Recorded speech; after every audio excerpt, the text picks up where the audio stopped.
Alright, Travis Wingate. So I tried doing this last night, and the computer pressure was too much, so I had to cancel it.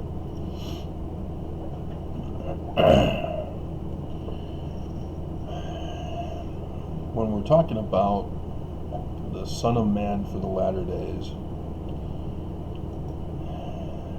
especially when we're talking about the sign of the Son of Man for the latter days, there's lots of confusion, and purposely so. This is the guy of guys that we're supposed to be waiting for. And so naturally there's lots of misinformation and disinformation.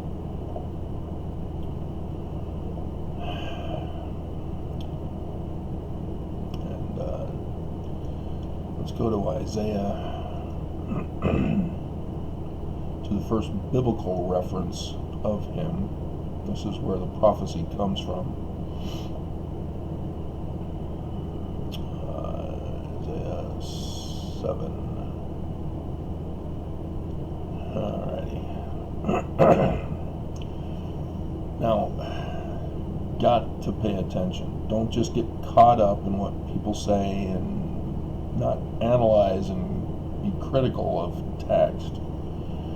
People have thrown out the misinformation, disinformation of the word critical, turning it into something negative and anti-faith, anti-Christ.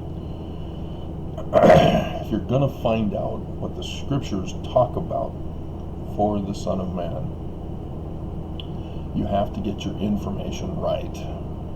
Just because somebody recognizes a contradiction does not make them Antichrist. So this is what the Jews understand. Don't impose Constantine Christianity on what the Jews wrote. You can't tell the Jews that they're wrong about their own prophecy.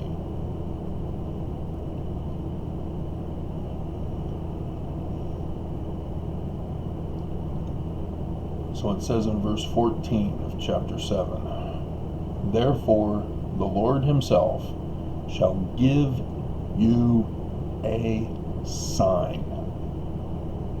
A sign. Not an event. A sign is never the event. Do you understand that?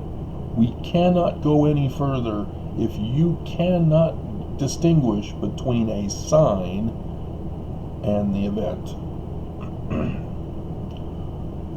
When the light turns green in traffic, that is not you going, putting the pedal to the metal. You have to put the pedal to the metal. The street light is the sign saying you can go now. When it turns yellow, it's saying, hey, you need to exert caution. And then red means stop. Sign is not the event.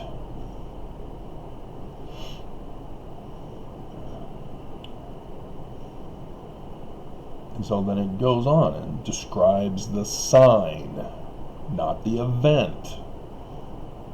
Behold, a virgin shall conceive. This is not an actual virgin because it's not the event. This is a sign. The sign is in heaven. Virgo, the constellation. Virgo, the constellation, is not a woman. She can't literally conceive. And so then you have to know astronomy in order to understand what Isaiah is talking about, in order to understand the sign. And then you will understand Jupiter retrogrades within each constellation for a pregnancy period. It's the only planet who does this event. does this sign. And so it's talking about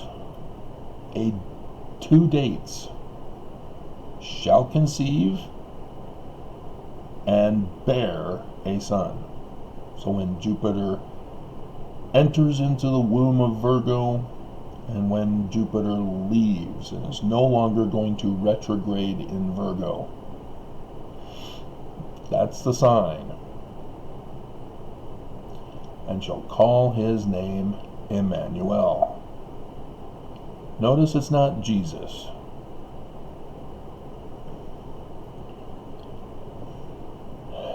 Notice there's no which by interpretation, not there. And so yes, we're referring to Matthew. But this is it. Behold, a virgin shall conceive and bear a son, and shall call his name Emmanuel. A sign. And then it goes on to talk about the actual event of the person as a mortal boy. Butter and honey shall he eat, that he may know to refuse the evil. And so this then becomes a prophecy of his childhood. But that's not the sign.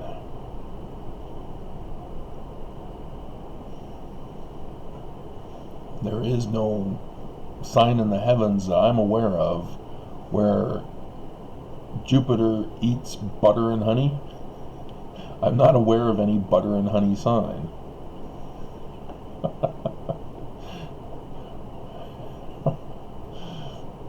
So this is it. And so where does Emmanuel, oops, I gave it away, come from? And yes, the Paleo-Hebrew spelling is the circle sign for the universal symbol of the sun, then the M, then the N. L is the word for God. It is the god Amen. And he's a son. Bear a son. Mormons, son Amen. Sound familiar? It should. It's in your Doctrine and Covenants. This is what Joseph Smith's referring to. He is even the only one who calls him King Emmanuel.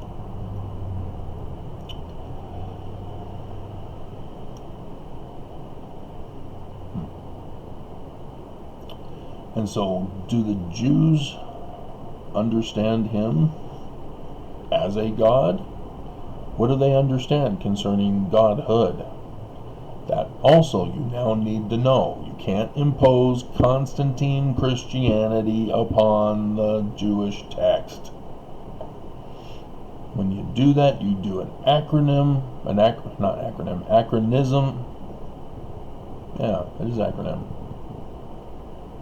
No, there's acronym,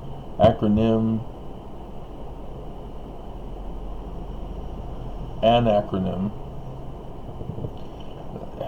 One of them is where you take the first letter of each word and do your own word, and then the other is when you impose current events or future events on past events.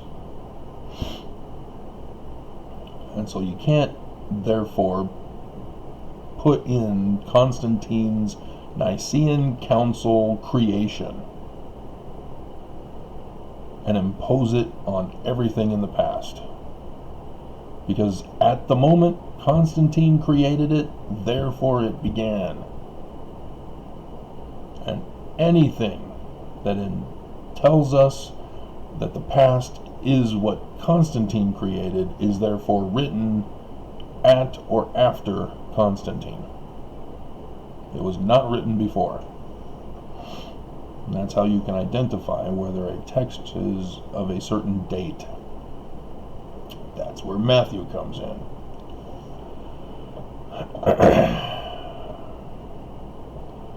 And so, yes, this comes from the Egyptian Amen.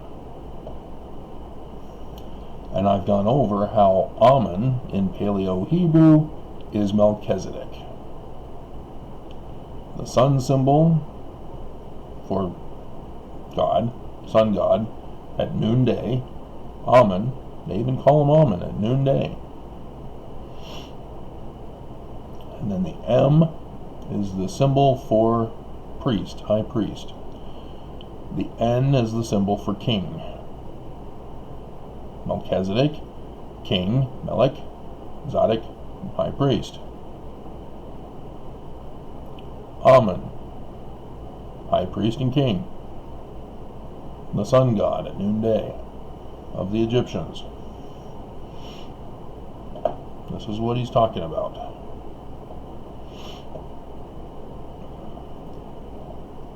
Alright, so Matthew, probably go right to it with the footnote link.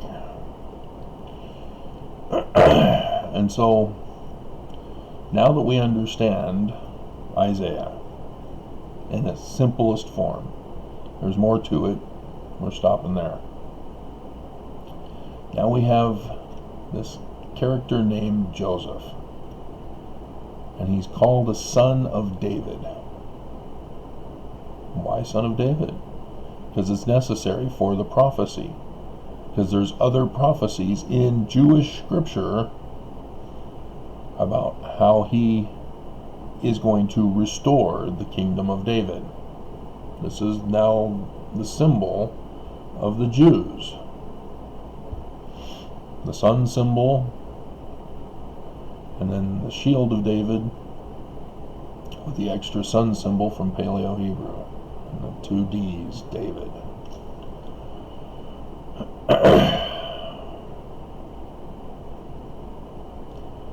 And so then we have information here that we're left in the dark with. You know, how is he taking Mary unto wife? Where is he getting Mary from? Who's her parents? Did she have parents? Was she at a temple, maybe, and was purchased at a temple? Again, if this were history, those things would need to be answered. If it's a created fiction story where he's trying to explain or create a narrative using the prophecies to try to explain things for his day, then that's a different story, isn't it? And so in 22, now all this was done that it might be fulfilled, which was spoken of the Lord by the prophet, saying. Which prophet? Why doesn't he mention Isaiah? Everybody knows Isaiah. Why not say Isaiah, mentioned by the prophet? That's where it comes from. And he says, behold, a virgin shall be with child, and shall bring forth a son. So he gives the sign, but he doesn't say sign, because now he's talking about an actual event. He turned the sign into an event.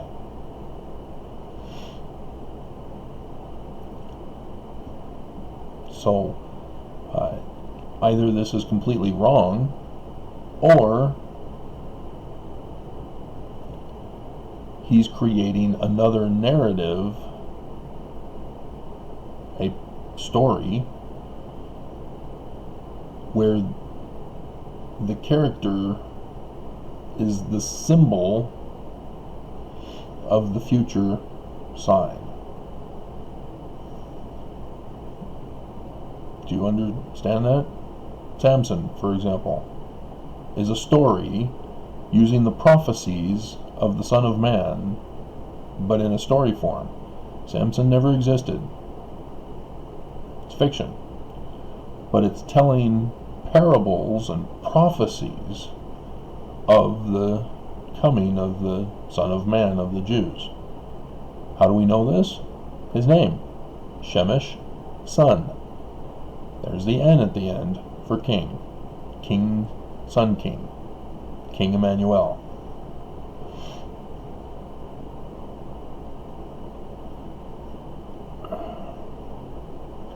And so that's what we have to watch for. Is the Gospels Jesus just another parable of the prophecies of the coming of the Son of Man? And the answer is yes. Because the actual Jesus, who is called Jesus instead of Emmanuel, never existed.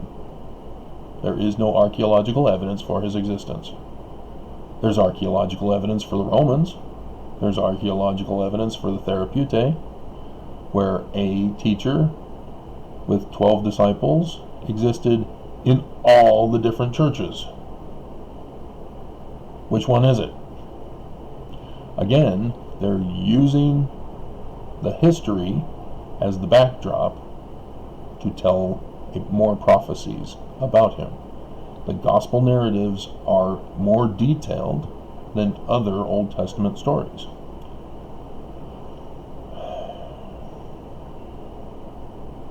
And if you're already upset because you demand, really, you demand that the existence of Jesus be in the Roman period? Sorry, doesn't work that way. You can't make those demands on history. History happened. Get over it.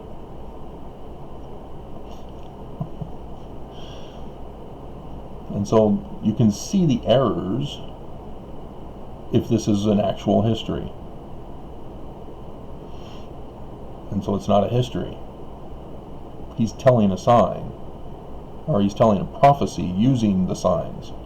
And he's throwing everything in here to try to tell his version of it. And so he messes up. He doesn't say Isaiah. He doesn't say sign. And then he adds, which being interpreted is God with us. No. I already told you what it means. From Paleo-Hebrew. That's what Isaiah wrote in. There was evidence of Semitic Hebrew as Assyria had come in and conquered northern Israel. As Isaiah tried to warn people about the conquering, they first had trade relations, allowing Israel or Assyria to have access to Israel, and then they got greedy and wanted to take it over, and took advantage of Egypt's weakness in that area. But that's another story. And so, which by being interpreted as God with us, not in Isaiah, throw it out. That just causes confusion, leads you away from the actual meaning of the name, which is the God Amen.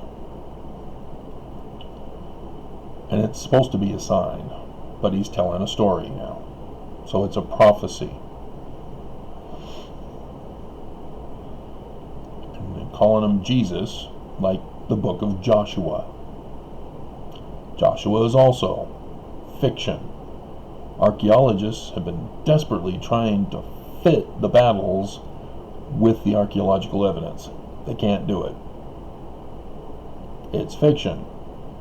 It's about the last days Messiah, Jesus, as the Savior. That's what Joshua means. Yah is Savior.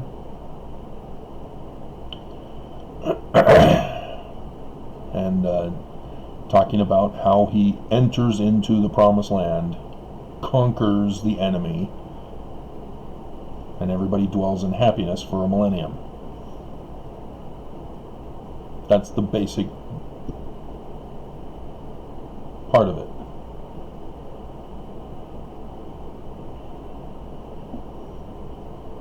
And so now we get to chapter 2. Now when Jesus was born in Bethlehem, okay, they've now added, because this isn't real, if we're going to say that Bethlehem of Judea is an actual place, that this is actual history, now you're saying, okay, well, it was written after Constantine. Because Constantine was the one who went around Israel and said, this place is Bethlehem, this place is Gethsemane, this place is Golgotha, this place is the tomb. That was Constantine.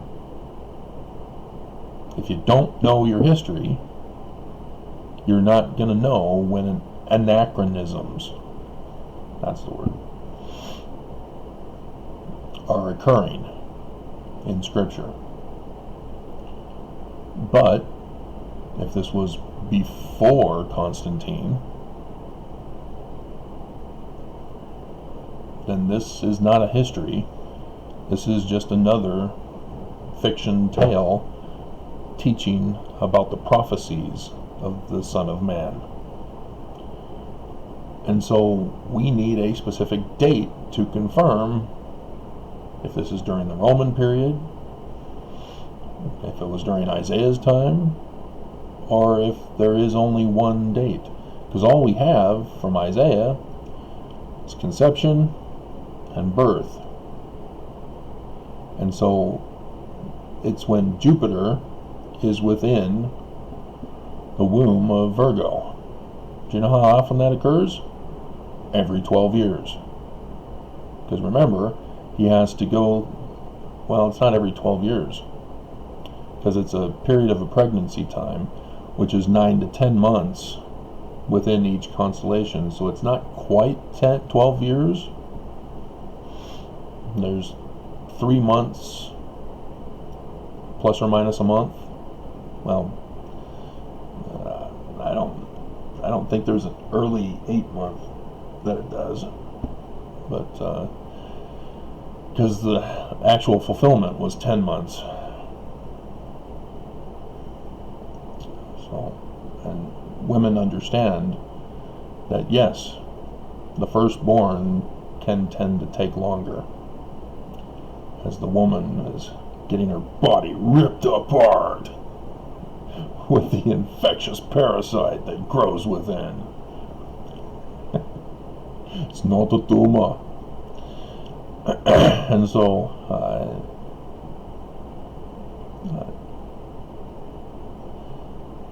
now that we understand that this is not an accurate history, we can therefore say, okay, it's a fiction tale trying to prophesy of things. So he's throwing out a whole bunch of stuff. Now, you've probably heard about Horus from the Egyptians, that he has the birth date of Christmas. And yes, that's why Christians designated Christmas as the birth of Jesus. And then you go to Luke, and it talks about shepherds lowing in the field. No, not Christmas. A sign of the Son of Man at Christmas? That's a different sign. That's talking about Sirius. Sirius right now is doing battle with Venus, both rising on the eastern horizon in 3 more hours. Probably 2 more hours now.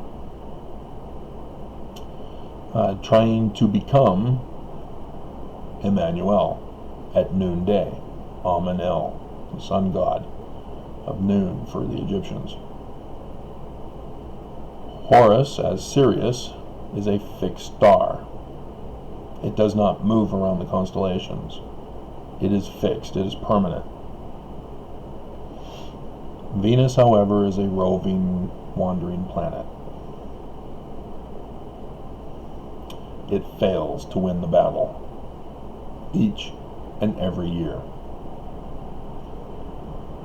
the sun is the fulfillment of Sirius.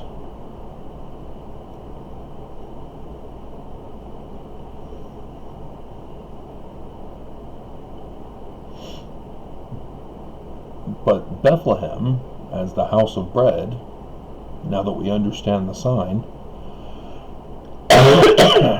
is the star Spica in Virgo. Virgo's left hand holds a grain of wheat, and thus house of bread. That's at the womb. And so when Jupiter gets to the star of Bethlehem, he is born. He is leaving the womb of Virgo and moving on to Libra and to the other constellations. Right now he's in Sagittarius, if you were wondering. He's right in the back of Sagittarius, doing battle. And so Jupiter is now setting in the morning and thus becomes Sirius.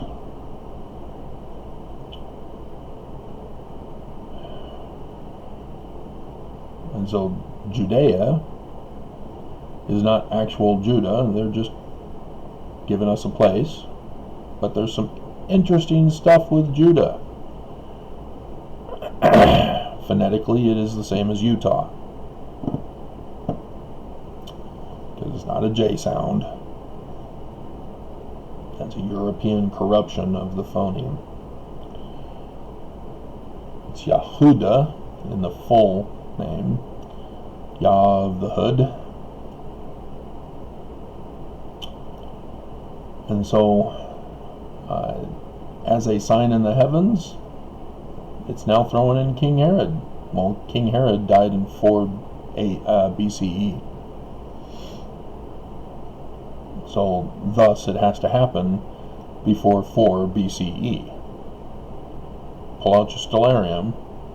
Can't find it, can you? Never happened. Again, we have more confirmation that this is not history, or it's not accurate history. But it still could fit as another prophetic story, fiction.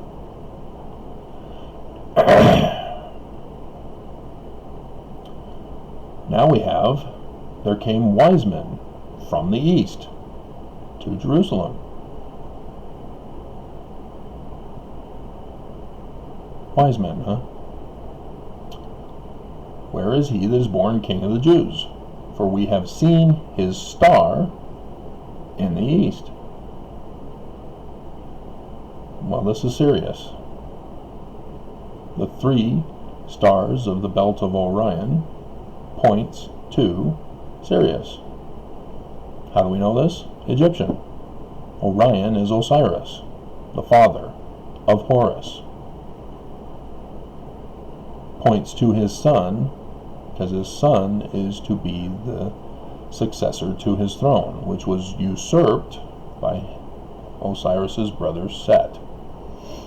And so the battle is between Set and Horus.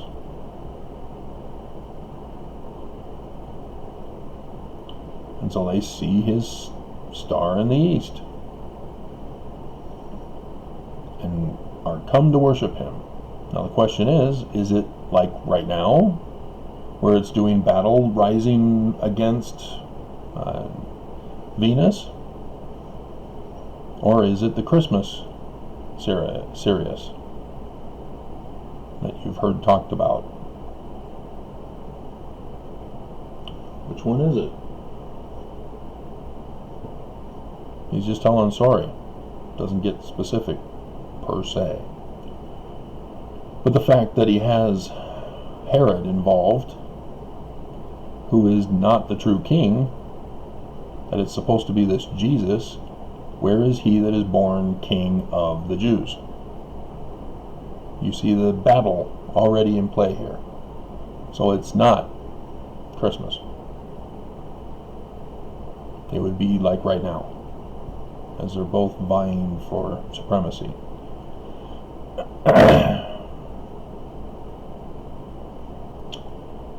And so he's now saying, where should he be born? See, these are prophecies. His birth date, his actual historical future coming birth date, because he's a mortal man according to the Jews. He has an actual birthday. What is that birthday? And then where is he going to be born? They lay it out here in Matthew that those two things need to be known about him. They don't give his birth date. They give other signs for the battle instead. And then the Christmas one, that's not even in here really, as I went over with you. King Herod versus the baby king Jew, the baby Jewish king.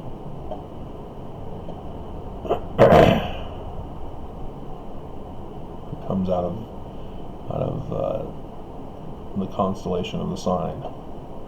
So then let's go to 24. And it talks about the last days.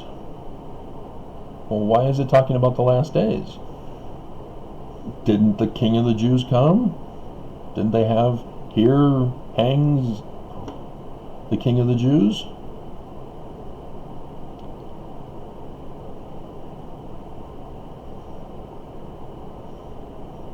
You'll also notice that this Jesus has the Last Supper, where he breaks bread. The concept of breaking bread. Where did that come from? The Father. See, when you impose the religion upon the Son, the restorer of the kingdom of David, and neglect the Father, of whom everything began, you create a different God. The one that Mormons are thinking of for the establishment of the temple rites, with baptism, washing and anointings, the sealing of marriages, that's a completely different God. That's not the last days Son of Man. He has to restore it. In section 85 of the Doctrine and Covenants, verse 7, he sets it in order, because Joseph Smith's going to be assassinated. Temple's going to be taken over by the usurping religious person, and thus it needs to be set in order.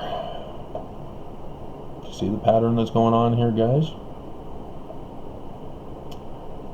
And so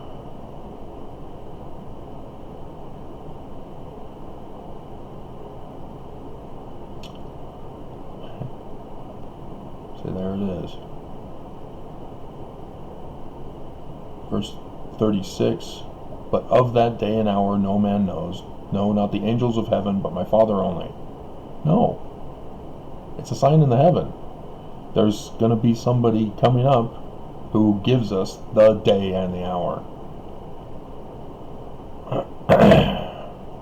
But in 30, this is what he's saying. Nobody knows. Nobody knows. I gave it to you in the beginning of the fiction narrative, but nobody knows. And then shall appear the sign of the Son of Man. And there's some stuff out of order, because in 29 he says, in those days the sun shall be darkened, moon not give her light, stars fall from heaven. And then shall the sign of the Son of Man appear in heaven.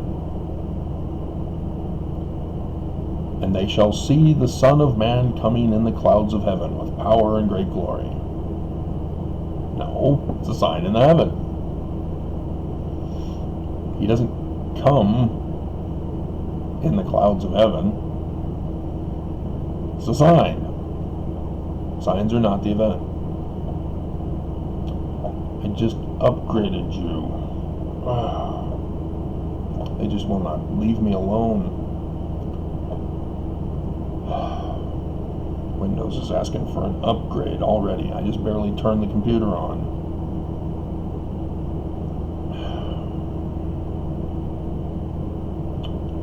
And so,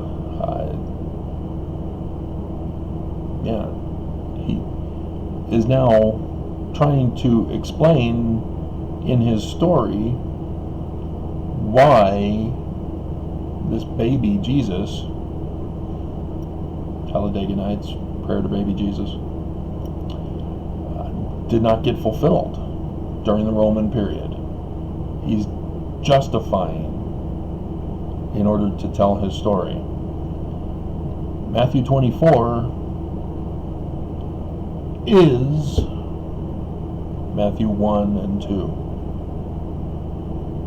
They're just telling it in a different form now. See, him being imprisoned, that goes to other Old Testament stories.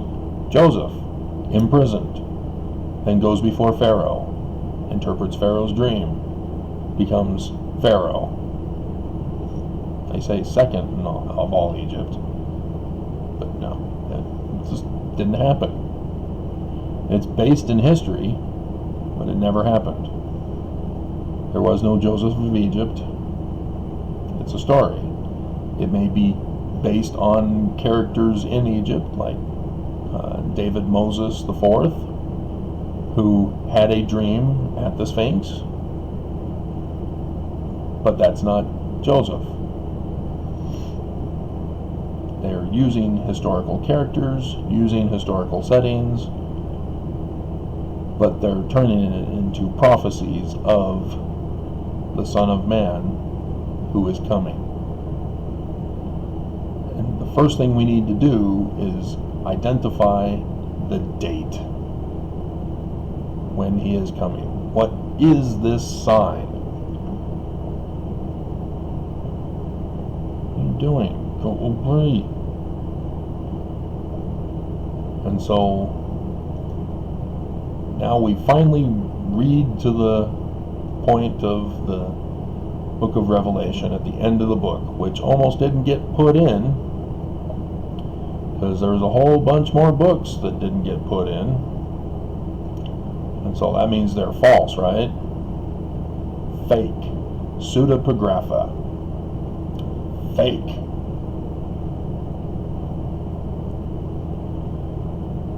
No, they're not fake. And so Joseph Smith translation needs to be read with this, so that when it says, and there appeared a great wonder in heaven, Joseph changes wonder to sign. Okay, no big deal. But then he adds, in the likeness of things on the earth.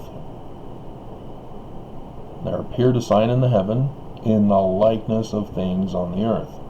Now, can 2,000 years difference of the sign coming after the event? Signs always come before the event. John the Revelator is the forerunner of Jesus. Signs come before the event. So the event did not happen during the Roman period. There's another evidence that there was no historical Jesus.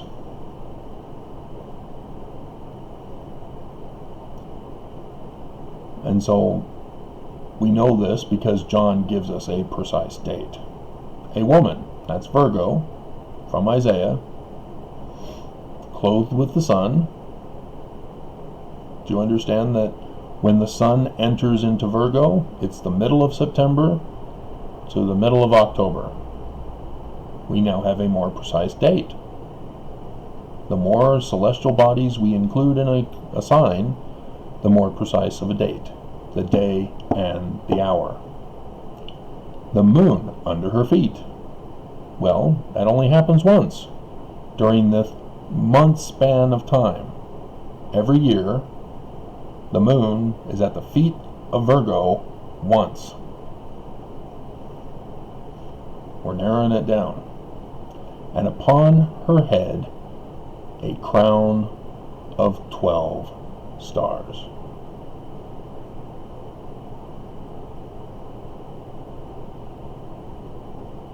Now, we don't get to the point where she's pregnant yet. That's in verse 2. That's the conception. She is to conceive and she is to bear a son. Joseph Smith moves verse 5 to verse 3, before the dragon sign and before the tail of the dragon sign. He's correct in doing that, which means he knows. And he even has the Book of Mormon to back it up. And so, with a crown of 12 stars, well, that's Judah, the sign of Leo, the lion, on her head. But they only understood 9 to designate the constellation. There's 3 stars that get added, which means they're wandering stars, which means they're planets. You won't know this unless you know astronomy, unless you understood their signs.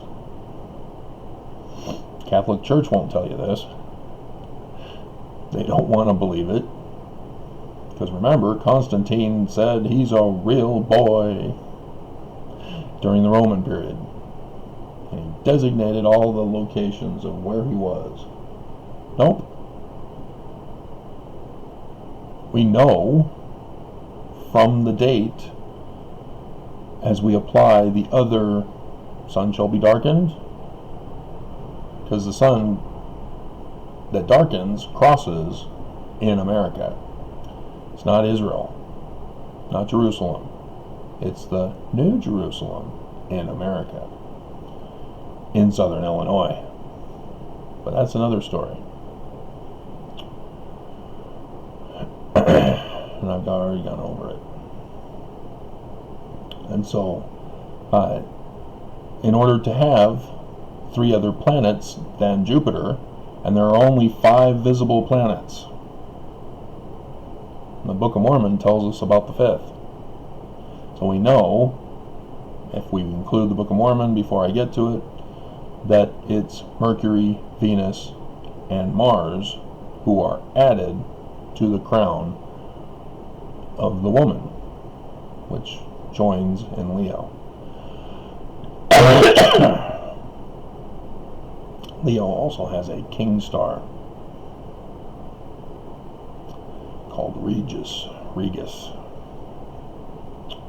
And so yes, she's with child, so she has to be conceived, and that's Jupiter entering her womb. And we now know the date because of the moon at her feet, clothed with the sun, crown of 12 stars. We now know the day and the hour of conception and of birth.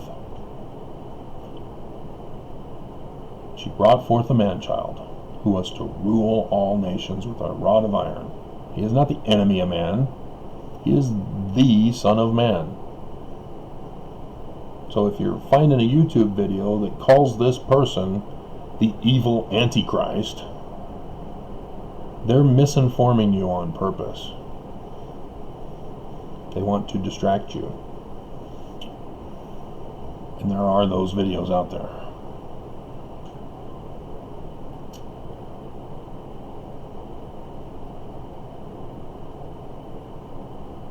And so the story of the woman fleeing into the wilderness, well, wait a minute, you just gave her a baby. Now you're talking about her fleeing into the wilderness as a pregnant woman? No. They're telling another story here. They've given you the sign for the latter days. Now they're going into the sign of Horus in the womb of Isis, his mother. That's what this is all about. And they throw in a war in heaven. Michael? Who's Michael? Is he fighting against the dragon? The dragon fought against his angels. What? Where did this come from? Well, Michael is my, who, ka, like, el, God. Who is like God. Go and read your book of Abraham in chapter 3 and 4. Chapter 4 at the beginning. After he talks about thou wast chosen before thou wast born, intelligences, organized, and then it talks about, read it, who is like Christ, who is like God.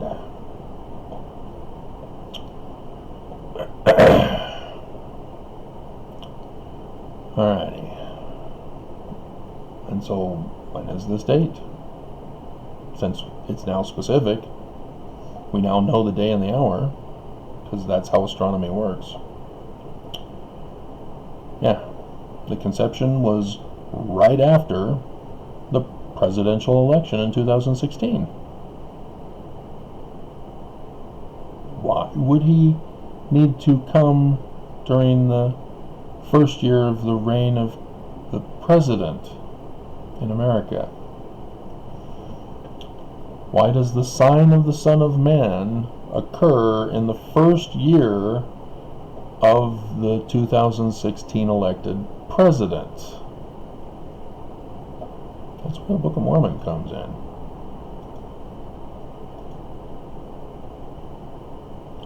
Starts off telling a story. Verse 4 of 1 Nephi. For it came to pass in the commencement of the first year of the reign of King Zedekiah, king of Judah. Okay, who's he? Got to go to Jeremiah. Jeremiah says Babylon came in, conquered Jerusalem, and placed Zedekiah on the throne of Jerusalem, replacing the previous king. They did not like that king. They removed him. They put their king, their puppet king, on the throne of Jerusalem. And then Lehi has a dream after warning the people. And in that dream, he saw the heavens. He sees a sign in the heavens. And he sees God sitting upon his throne. That's the addition, confirming the date.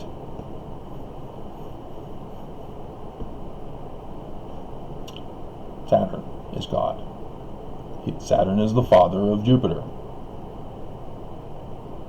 The throne is the constellation of Ophiuchus, the one who battles the serpent. So Saturn is to be in Ophiuchus. Book of Mormon gives us a more precise information. And then they go and talk about the typical sign. Jupiter, descending out of the mist of heaven, like the sun at noonday. Emmanuel. That's Jupiter. And then he sees 12 others following him. Who follows Virgo? 12 stars on the crown. And he calls them stars.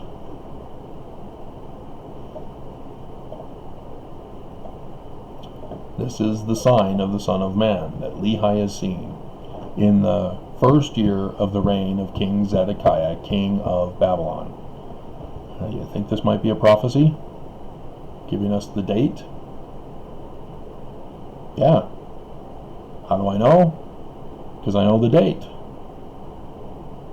I saw God sitting upon his throne.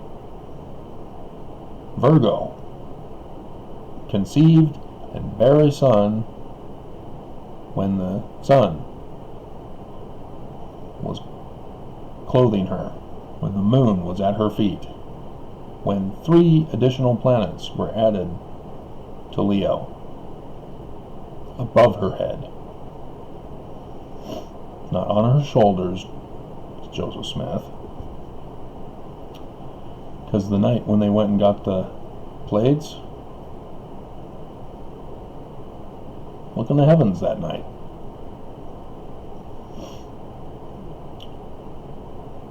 Put your stars on her shoulders. Get the prophecy incorrect. Dun dun dun dun. But yeah, they knew of the actual sign though, as the Book of Mormon then gives us the actual sign. And so, 23rd September, do you remember? 2017. The first year Trump took office. And when you apply all the other prophecies, when you find out, hey, the first of the 3 days of darkness occurred on the 21st of August 2017, the ancient Egyptian religious New Year. Never before had it had a total solar eclipse. The Egyptians knew the date as well. That's how that's how they knew in Revelation, in Matthew, in Isaiah. They got it from the Egyptians. Because it's a month after the first of 3 days of darkness.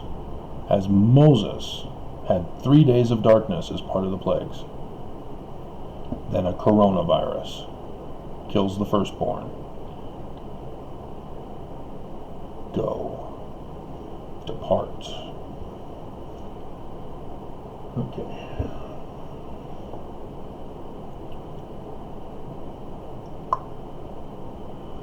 Alrighty. And so, with the sign of the coming of the Son of Man, Jerusalem is going to be destroyed. Is it Jerusalem? Well, the historical, yes. Jerusalem was destroyed by Babylon. But the sign of the Son of Man, 2017. 2000 and almost 600 years, more than 600 years later.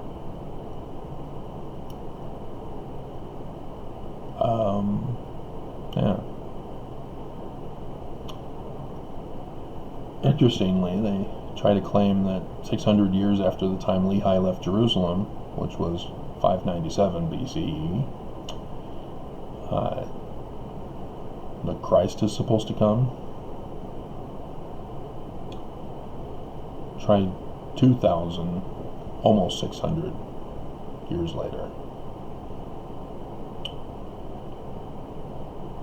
And so then the Book of Mormon then goes on to talk about, and since they know the date, do you honestly think that the story about Jesus coming to America in 3rd Nephi 11, where Samson says, hey, the sign of his birth and sign of his death, are you sure that's the Roman period?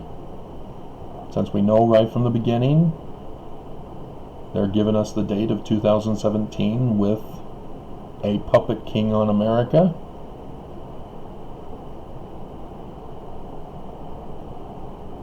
It's not another testament of Jesus Christ in the sense of the Roman version of Constantine.